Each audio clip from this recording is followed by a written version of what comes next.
अस्सलाम वालेकुम। आज जो कहानी मैं आपको सुनाने जा रहा हूँ, ये उस दिन की कहानी है, जो दिन हमेशा मेरे दिल के करीब रहेगा। और मुझे पता है कि मेरी ज़िंदगी में इस दिन की मेरे लिए कितनी अहमियत है। आखिर इस एक दिन, यानी कि 24 घंटे से भी कम टाइम में, ऐसा क्या हो गया, जो ये दिन मेरे लिए इतना इम्पोर्टेंट बन गया? ऐसा क्या हुआ इन चंद घंटों में, जो कि शायद कभी नहीं भुलाया जा सकता? इन सारे सवालों के जवाब आपको इस वीडियो में खुद ही मिल जाएँगे। तो आएँ कहानी शुरू करते हैं।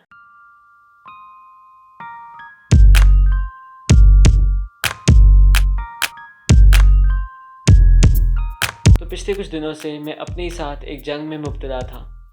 मुझे लग रहा था कि मुझे अपना सोशल सर्कल बेहतर करने की ज़रूरत है। कुछ ऐसे लोगों के बीच उठने बैठने की ज़रूरत है, जिन्हें अपने और दूसरे के काम की कदर करना आती हो। ऐसे लोग जो अगर एक साथ किसी महफ़िल में बैठें, तो उनकी महफ़िल गॉसिप से शुरू होकर गॉसिप पे ही ख़त्म ना हो जाए। Now don't get me wrong, इस वक़्त मेरे पास कुछ बहुत ही अच्छे और नायाब दोस्त हैं। अभी मैं इसी सोच में मुब्तला था कि मुझे आर्ट साइकी की तरफ से एक पोस्टर रिसीव हुआ, जिस पर उनके अपकमिंग ट्रिप की तफसीलात तहरीर हुई हुई थी। पहले तो मैंने उसे फुल इग्नोर किया और मैं अपने कामों में लग गया, लेकिन फिर मेरे दिल ने मेरे से कहा, अबे चला जाना, बाहर निकल घर से, दुनिया देख। बस उसके बाद क्या था, मैंने अपनी दिल की मानते हुए रजिस्ट्रेशन करवा दी, ये जानते हुए भी कि मैं उस वक्त शदीद बुखार में मुब्तला था। और by the way, all I knew about art psyche was that it is run by a really hard working and strong lady named Tayyaba Khalid. पिछले दिन मेरी वालदा की बर्थडे थी और मैं सोते सोते काफ़ी लेट हो गया। खैर, सुबह 5:30 बजे मुझे मेरी वालदा ने जगा दिया और उस वक्त मेरे वहमो गुमान में भी नहीं था कि मैं लेट हो चुका हूँ, क्योंकि 7 बजे ट्रेन ने चलना था। अभी 5:30 बजे सुबह के और मैं अभी भी जागा हूँ। अभी मैं जाऊँगा, मुँह हाथ धोऊँगा, तैयार होऊंगा, नाश्ता करूँगा। अभी गैस इतने मज़े की आ रही है, कभी ऐसी गैस नहीं आई। 5 मिनट तो मुझे कपड़े ही डिसाइड करने में लग गए and then I started getting really परेशान। मुझे बहुत परेशानी होनी शुरू हो गई। उस वक्त मुझे समझ आ गई कि मैं बहुत लेट हूँ। उसमें समझ नहीं आ रही मैं क्या पहनूँ, तो मैंने डिसाइड कर लिया ये बहुत बैगी है ना, तो इसके नीचे मैं पूरा वार्डरोब पहन लूँगा। मैं तैयार हो चुका था और मुझे तैयबा मैम की कॉल आई। ऑफ कोर्स उन्होंने ये पूछना था कि मेहदी 10 मिनट में ट्रेन चल रही है, तुम किधर हो? डर के मारे, बल्कि ज़्यादा कह लें शर्मिंदगी के मारे, मैंने वो कॉल नहीं उठाई, क्योंकि उस वक्त मैं घर में था। और मैंने उन्हें वो कॉल कैंसिल करके मैसेज किया कि मैं बाइक पे हूँ, आपकी कॉल नहीं सुन सकता, लेकिन मैं रास्ते में हूँ, आ रहा हूँ, बस पहुँच गया। शी सेड ओके 10 मिनट है, जल्दी पहुँचो। मैंने कहा पहुँच गया। मैंने जूते पहने, बैग उठाया और मैं निकल गया। मैंने जूतों की लेसेस भी बंद नहीं किए थे उस वक्त। और मैंने अपने वालिद को ज़िंदगी में कभी इतना तेज़ बाइक चलाते हुए नहीं देखा जो कि उन्होंने उस दिन मेरे लिए चलाया था, क्योंकि मेरी ट्रेन छूटने वाली थी।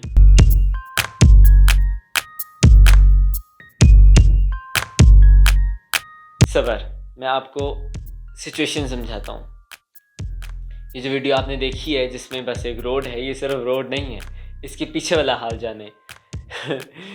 बाइक इतना तेज़ था, मैंने जो अपना वो टोपी पहनी हुई थी वो भी उड़ी थी, ठीक है।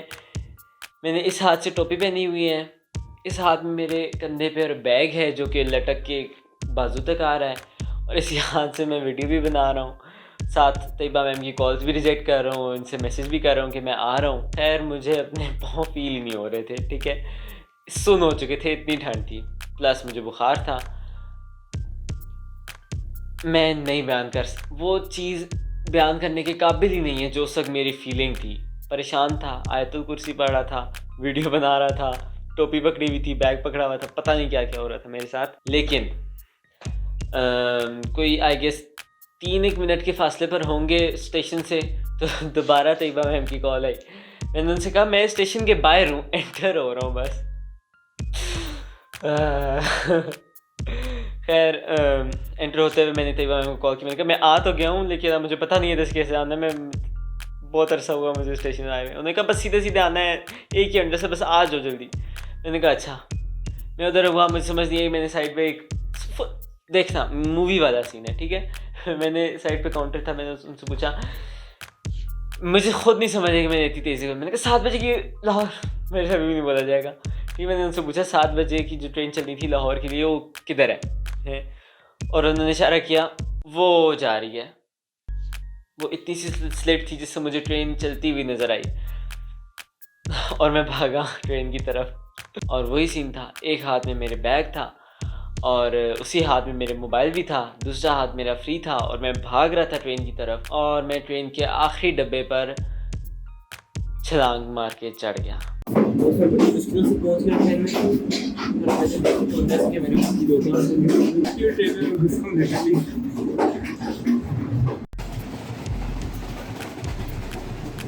काश कि मैं वो सब कुछ रिकॉर्ड कर सकता होता, लेकिन उस वक्त मैं अपना आप भी भूल चुका था। मैं वो रिकॉर्ड नहीं कर सका। खैर, मैं उस वक्त आखिरी डब्बे पर था और मुझे जाना था सेकंड डब्बे पे। बीच में जब एक डब्बा ख़त्म होता था और दूसरा स्टार्ट होता था, मैं उधर तक पहुंचा तो मुझे रियलाइज़ हुआ कि मुझे ये छलांग मारनी चाहिए या नहीं मारनी चाहिए।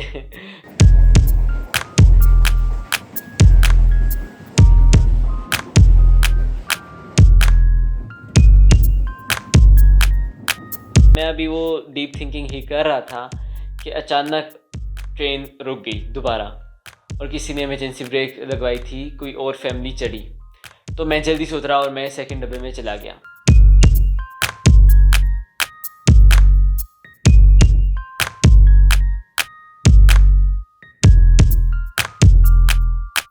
ये वो टाइम था जब मुझे सांस आया और मैंने अपने लेसेस बंद किए।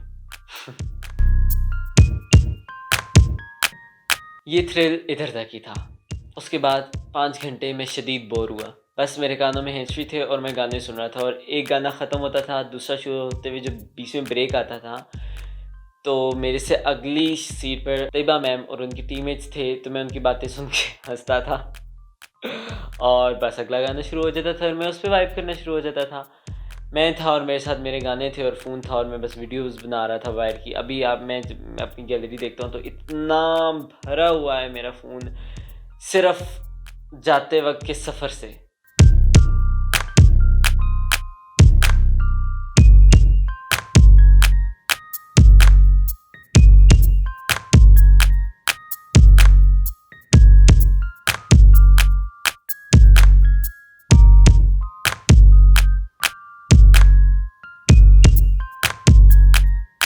लाहौर पहुंच जाने के बाद हम स्टेशन से निकले और हमने नाश्ता किया।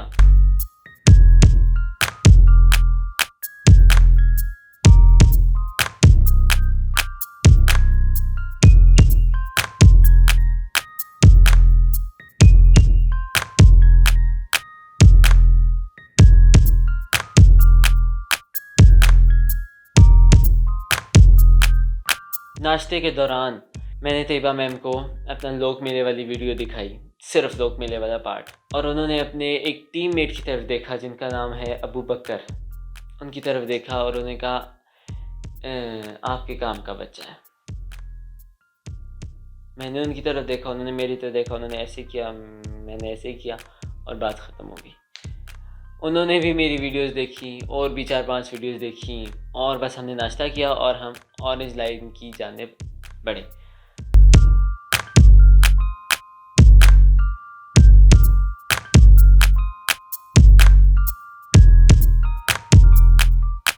ऑरेंज लाइन में बैठे और by the way I was impressed by orange line.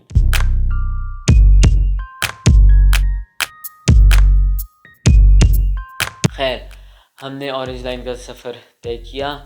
हम जीपीओ उतरे आई गेस और उधर से हम एनसीए की जानिब रवाना हो गए। अस्तगफिरुल्लाह।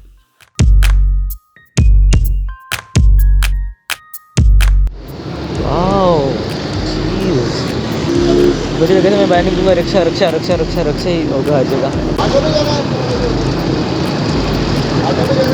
As expected. रिक्शा।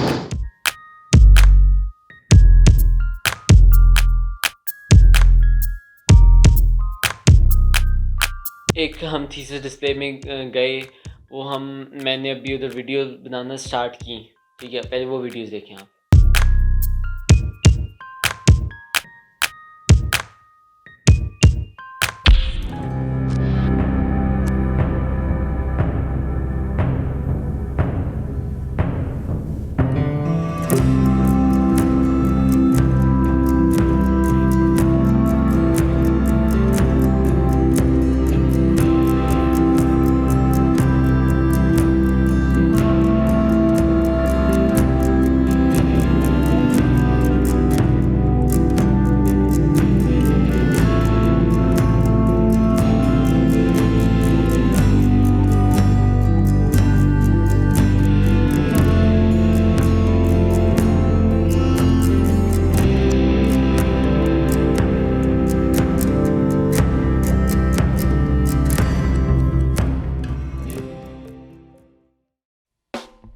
परेशान हुआ कि ये लोग चले तो नहीं गए। मैंने तैयबा मैम को कॉल किया, मैम किधर हैं आप लोग, मुझे बताएं, मैं छोड़ के ना चले जाना, इधर मैं नहीं भाग सकता ट्रेन के पीछे। खैर एनसी पहुँच कर मैंने वीडियोज़ बनाई। पहले तो मैंने कॉफ़ी ली, ठीक है, फिर मैंने वीडियोज़ बनाई। देखो मेरे नज़दीक आर्ट वो है जो आप देखो तो आपको समझना है, ठीक है। अब मुझे माशाल्लाह तो कुछ भी समझ नहीं आया। ऐसा क्या हुआ जो वो दिन मेरे लिए इतना इम्पोर्टेंट हो गया। मैंने जैसे शुरू में कहा कि वो दिन मेरे दिल के हमेशा बहुत करीब रहेगा। क्यों, ऐसा क्या था? नॉर्मल सा एक ट्रिप था। पहले मेरा इंटरव्यू का गिफ्ट दो, फिर जाने दूंगा। गिफ्ट है ही नहीं मेरे पास, क्या दूं? तो मेरे इंटरव्यू लिया।